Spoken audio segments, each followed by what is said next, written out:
युतीच्या तिघांचं मिळून राष्ट्रवादीला ही जागा सुटलेली आहे आणि लोकसभेचे एक तरुण उमेदवार महिलामधून अजितदादांनी दिलेला आहे अर्चनाताई पाटील। हे उमेदवार आम्हाला एकदम सक्षम उमेदवार आम्हाला मिळालेला आहे राष्ट्रवादी काँग्रेस पक्षाचे आणि तिन्ही पक्षाचे लोक जे आहेत आमचे महायुतीचे सगळे लोक एक दिलाने एक हिमतीने एक सुरतीने काम करून आमचा राष्ट्रवादीचा उमेदवार महायुतीचा उमेदवार प्रचंड बहुमताने निवडून येणार आहे एवढी मी खात्री करतो आणि आपले दोन शब्द समजतो। सर्वप्रथम मी सर्व धाराशिव जिल्ह्याचं अभिनंदन करतो की देशाचे पंतप्रधान नरेंद्रजी मोदी साहेब यांच्या नेतृत्वाखाली ज्या लोकसभेच्या निवडणुका होत आहेत त्यामध्ये आपल्या धाराशिव जिल्ह्याला एक सक्षम व कार्यतत्पर आणि कार्यधुरंधर असं सौ अर्चना राणा जगजितसिंह पाटील या उमेदवाराच्या माध्यमातून मिळालेलं आहे।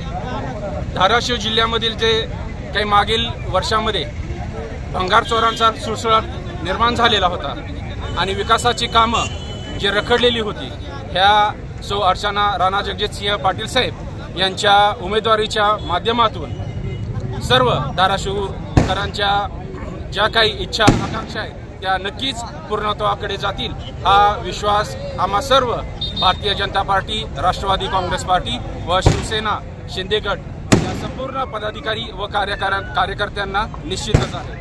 येणाऱ्या या लोकसभेच्या निवडणुकीच्या अनुषंगाने महायुतीच्या ज्या उमेदवार आहेत त्या पाठीमागे आम्ही सर्व आघाडी सरकारच्या विरोधामध्ये तीव्रपणे काम करून ह्या सक्षम अशा उमेदवाराला अर्चना वहिनींना नक्कीच आम्ही निवडून आणू हा विश्वास या आजच्या त्यांच्या जल्लोषाच्या निमित्ताने आम्ही इथे करत आहोत। आता जल्लोषामध्ये शिंदे गटाचे पदाधिकारी कार्यकर्ते कोणी दिसत नाही। शिंदे गटाचे काही पदाधिकारी जे आहेत ते मुंबईला आहेत आणि जे काही बाकीचे आहेत ते बाहेर असल्यामुळे पोहोचू शकलेले नाही। आमचा त्यांच्यावरती फोनवरती संपर्क झालेला होता पण ते सध्या इथे कोणी नसल्यामुळे आणि हा कार्यक्रम अचानकपणे ठरल्यामुळे कारण 12 वाजल्यापासून किती वाजता घ्यायचा काय घ्यायचा हा विषय प्रलंबित होत होता त्यामुळे त्यांच्याशी संबंधित असणारे आपल्याला इथे कोणी दिसून येत नाही पण त्यांचा निश्चितच सावंत साहेबांच्या नेतृत्वाखाली शिंदे गट हा पूर्णपणे इथे काम करेल। आम्हाला त्यांची साथ सगळ्यांना मिळेल व सक्षमपणे ही लोकसभेची जागा ही महायुतीला मिळेल हा विश्वास आम्हा सर्वांना आहे। निवडणुकीच्या निमित्ताने धाराशिव जिल्ह्याकरिता महायुतीचा उमेदवार निवडण्यात आलेला आहे। अर्चनाताई राणा जगजितसिंह पाटील हे उमेदवार फायनल झालेले आहेत। राष्ट्रवादी या घड्याळाच्या चिन्हावर ते उभारणार आहेत। राष्ट्रवादीलाही जागा सुटलेली आहे।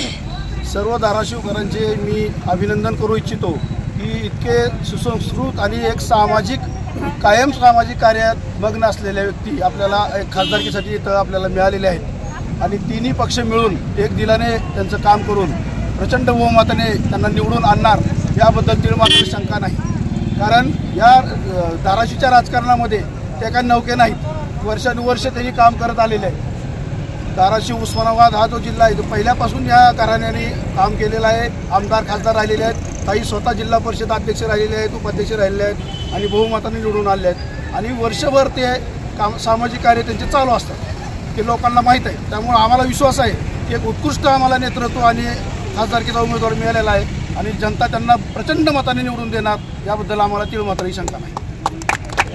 अर्चनाताई पाटील यांचा राष्ट्रवादी काँग्रेस पक्षामध्ये प्रवेश झालेला आहे आणि त्यांना उमेदवारी जाहीर झालेली आहे। कसं पाहता त्याच्याकडे? त्यांना चांगला विषय पाहताना आतापर्यंत चांगले काम केले त्यामुळे त्यांनी आलं की आम्हाला भरपूर खुशी जल्लोष झालेला आहे आणि आमच्या राष्ट्रवादीमधून 3 महायुतीमधून तिकीट मिळाल्याबद्दल आम्हाला खूप खूप शुभेच्छा आहेत आणि आम्ही 3 युती पक्षामधून आम्ही त्यांना निवडून तळागाळाशी जाऊन गावोगाव फिरून घरात पाणी करून त्यांना निवडून आणू।